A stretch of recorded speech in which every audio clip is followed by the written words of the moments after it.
16ই জুলাই গোপালগঞ্জের লং মার্চের ঘোষণা দিয়েছে এনসিপি। এনসিপি এবং জামাত দুটোই রাজাকার সংগঠন। বাংলাদেশে এনসিপি এবং জামাত উভয়ই রাজাকার সংগঠন, কোনো সন্দেহ নেই। আপনারা জানেন যে জামাত রাজাকার সংগঠন বাংলাদেশের 100% লোক জানে।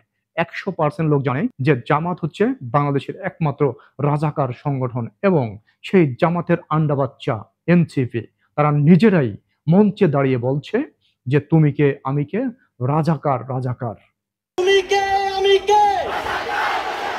ওদের স্পর্ধা অনেক বেড়ে গিয়েছে। ওরা এত সাহস কোথায় পায় বাংলার জমিনে দাঁড়িয়ে, স্বাধীন বাংলাদেশে দাঁড়িয়ে, যে বাংলাদেশ 30 লক্ষ শহীদের বিনিময়ে, রক্তের বিনিময়ে, 30 লক্ষ শহীদের রক্তের বিনিময়ে পেয়েছি এবং 3 লক্ষ মামুনের ইজ্জতের বিনিময়ে পেয়েছি, সেই বাংলাদেশে দাঁড়িয়ে রাজাকারের বাচ্চাদের বা রাজাকারদের এত সাহস কিভাবে হয় যে মঞ্চে দাঁড়িয়ে ঢাক ঢোল পিটিয়ে তারা রাজাকার স্লোগান দিতে বা তাদেরকে বা নিজেদেরকে রাজাকার দাবি করে বাংলাদেশ দাপিয়ে বেড়াইতে।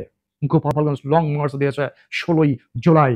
দেখলাম এনসিপির বিভিন্ন নেতা নেত্রীদের প্রোফাইলে, ফেসবুক প্রোফাইলে তারা ঘোষণা দিয়েছে মার্চ টু গোপালগঞ্জ, মানে 16ই জুলাই গোপালগঞ্জ যাওয়ার ঘোষণা দিয়েছে তারা। প্রিয় বন্ধুরা, সবার কাছে একটা প্রশ্ন, বাংলাদেশের মুক্তিকামী মানুষের কাছে একটা প্রশ্ন, স্বাধীনতাকামী মানুষের কাছে একটা প্রশ্ন, তাহলে কি এই রাজাকার আলবদর আসামস বাহিনীর বাচ্চাদের কাছে বাংলাদেশের মুক্তিযোদ্ধার সপক্ষের শক্তি কি হেরে যাবে বা পরাজিত হবে? এই বাংলাদেশের মুক্তিকামী মানুষ যারা স্বাধীনতা যুদ্ধ করেছিল, এই বাংলাদেশ নামের সৃষ্টি করেছিল, সেই শক্তির কাছে এই অনলি 10% পিপল, জামাতের হয়তো 5% এবং এনসিপির হয়তো 5%, এই 10% জনগণের কাছে বাংলাদেশের 90% জনগণ কি হেরে যাবে? এনসিপি কে বলতে চায়, জামাতকে বলতে চাই, গোপালগঞ্জের মাটি শেখ মুজিবুরের ঘাঁটি। গোপালগঞ্জ নট অনলি গোপালগঞ্জ, সারা বাংলাদেশে শেখ মুজিবুরের ঘাঁটি। আর এই গোপালগঞ্জে এসে শেখ মুজিবুর এবং শেখ হাসিনার বিরুদ্ধে বিদ্রোহ উচ্চারণ করলে, কোনো কটূক্তিপনা বক্তব্য দিলে একদম পিঠের চামড়া তুলে নেব।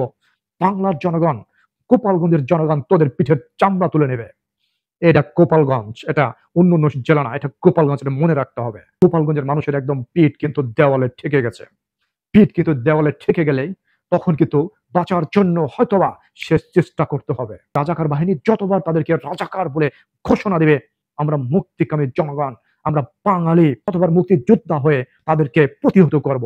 প্রিয় বন্ধুরা, সবাই যার যার যে যেখানে যে অবস্থায় আছেন, গোপালগঞ্জের একদম সর্বস্তরের লোকদের আহ্বান করব, সবাই সবাই রেডি থাকুন, সবাই রেডি থাকুন, তৈরি থাকুন, সবাই তৈরি থাকুন। কোন একটা ঘটনা ঘটে যাওয়ার আগে সব রাস্তাঘাট একদম বন্ধ করে দেন, সব রাস্তাঘাট বন্ধ করে দেন, সব যোগাযোগ ব্যবস্থা বন্ধ করে দেন।